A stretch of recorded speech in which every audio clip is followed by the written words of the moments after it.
ఒకటి అప్పుడు ఆయన ఎమ్మెల్యే గారు ఆయన ప్రోత్సాహంతో వాసు ఇంజనీరింగ్ కాలేజీ స్థాపించాం 2000లో. అలాగే ఇన్స్టిట్యూట్లు అలా పెంచుకుంటూ వెళ్ళాం.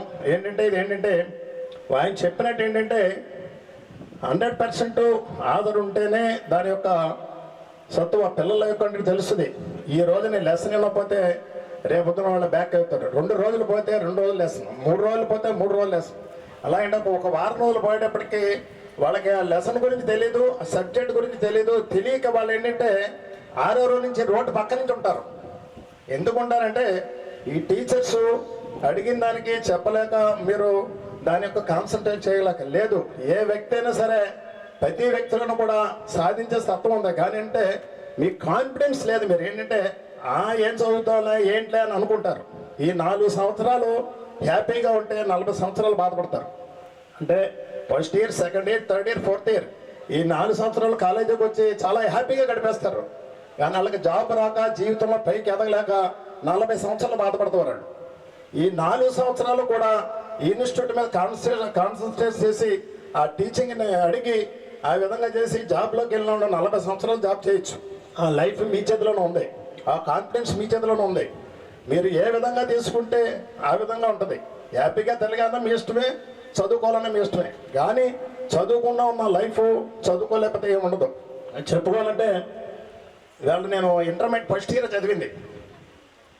అంటే ఇన్స్టిట్యూట్లు పెడతానికి కారణం కూడా అంటే మా నాన్నగారు, మా బ్రదరు కూడా ఏంటంటే మమ్మల్ని బాగా చదివించాలని, నాకన్నా చిన్నడైనా సరే మా అన్నయ్య చదవాలని ఉండేది. నేను మా తమ్ముడు చదివితే చాలని నేను మానేశాను. ఆయన బిజినెస్లోకి వచ్చేసి నేను బిజినెస్లోకి వచ్చేసాను. ఆ చదువు అనే తృష్ణ మాకు సరిపోక చదువుకోలేకపోయాలని ఇద్దరం ఇన్స్టిట్యూట్లు పెడతానికి కారణం అయింది. అది ఏంటంటే ఆ రోజు చదవలేని వాళ్ళని. ఏంటంటే నేను అనేది ఏంటంటే మనం ఏదైనా సాధించాలని ఉంటే ఎవరైనా సాధించవచ్చు అని చెప్పేసి మీకు చెప్తున్నాను. ఇంకా మా మీద మీరు టెక్నికల్ విద్యార్థులు సాధించాలంటే మీరు సాధించవచ్చు. అంటే మీ మీద లోయర్ గ్రేడ్లో ఉండండి, మేమే సాధిస్తే మా మీద పై గ్రేడ్లో ఉండి మీరు ఎంత సాధించవచ్చో మీరు తెలుసుకోవచ్చు.